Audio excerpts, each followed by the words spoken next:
What are some of the most dangerous ways you think technology can be utilized in military warfare? Some of the ways it's already being used, Mm, right? So you have this company, Palantir. And Palantir was that thing in Lord of the Rings that was like the all-seeing eye, mm, right? And they've been around for a minute now, but they just went public a couple of years ago, so people are just now paying attention to them. But in the military, when you're trying to figure out how to manipulate people's perception, it's called PSYOP. Psychological operations is the job. And they do what's called an information operation, which is where first you have to go map out the information environment. So let's say you're a soldier in Afghanistan and there's a particular province like Helmand province that is, you're trying to figure out how to manipulate what the people think there, right? Because it's a contested area. They're not positive towards the U.S. They're not negative towards the Taliban. So you want to go in there and try to sway them one way or the other.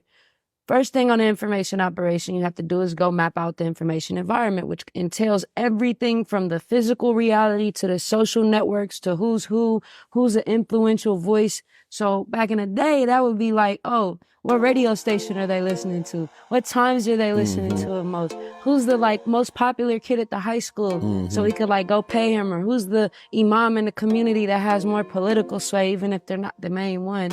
And so you would do this stuff manually. And then from there, you could plan out, your targeted mission opera. I forget what they called it. It's been years, but they called it your targeted information campaign. So then you'd figure out what you want them to say, and then you'd pick the channels you wanted to distribute it through. So I know that these high school students listen to the radio between 8 and 10 p.m. And so therefore, I'm going to go and I'm going to pay the radio station to run this message that's propaganda to them on the same day that earlier in the afternoon, the most popular high school kid going to say something about it. And then the next day they're going to go and then a mom is going to preach a message about it. yeah. And then we're going to see how their perception changes. So that's how they would map it out. And it was all manual. So there's lots of room for error, lots of room for humans that were on the other end of that campaign to be able to protect themselves. Like if you're not telling people who you cool with, you're not making your pattern so obvious, it's harder to be manipulated. But now it's all data driven. When you log into these social media companies and you like somebody's picture, you're creating what they call a graph. They call it a graph network in the technology. What that does is maps you to who's important to you, who matters to you, who's relevant to you, what you like, what you don't like. And then with platforms like Meta, if you link certain third-party apps that give their data to Meta, they can get a much bigger picture about you. So there's a very popular app for women to track their menstrual cycle. It's called Flow. And they give all their data to Facebook. So now, not only do I know that you like these people's pictures, this who you interact with more, but now I can see what you do during different phases of your cycle. When you on your cycle, right before your cycle, or you go look at your ex's page right before, and I know it's your ex because you done told me your relationship status and tagged them in it. So now all of that data is automated. What websites you go visit, and then you link up your Apple Watch and your health app, and they know when you sleep and know when you wake. Yeah. Now they could try that to all your other behaviors. And then you link that to your journal app where you telling them how you feel every day. And now they see it even more. And then you log in with your Google or with your Meta to all these other websites that are now automatically collecting all that data about you and creating a graph about you that understands you better than you do. So much so that Amazon has patented algorithms that can predict if you're going to buy an item or not. And so now we go back to Palantir, the all-seeing eye, which was originally created as a private company to kind of help with that information targeting process. They wanted to make it easier so you don't have to go on the ground, undercover and go talk to people to figure stuff out. We can just figure it out with data. And they're huge. And I think they just won another $180 million contract either yesterday or today. And so what they're doing constantly is they're basically scraping or making copies of the whole internet. They're making copies of all these documents. They're making it so that all these intelligence officers can upload their reports and they be spying on people. And this is what this meant. They go have a diplomatic meeting and they writing their notes. All that stuff goes in there and creates an even more detailed graph about you.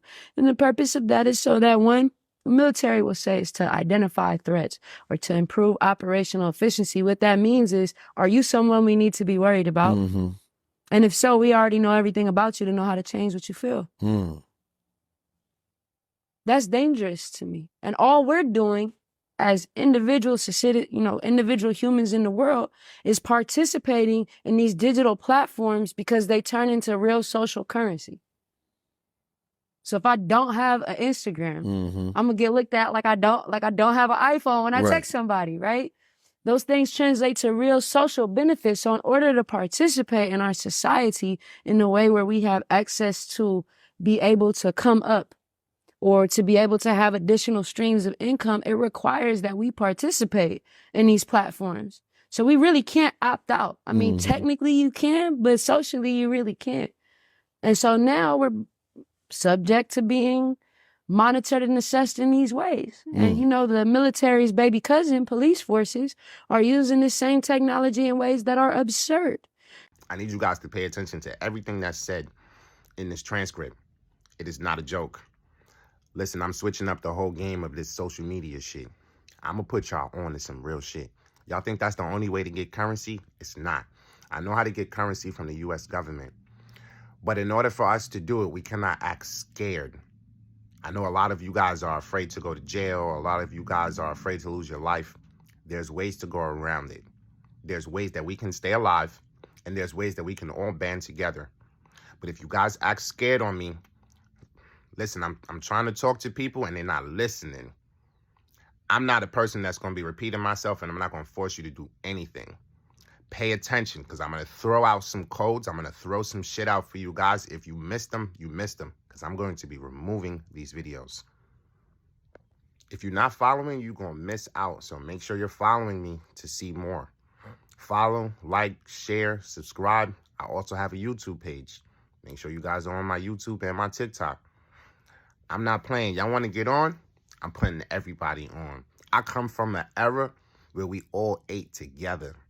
We ain't stunned on each other. I got y'all. I promise you. I got y'all. But what I need y'all to do is have me too.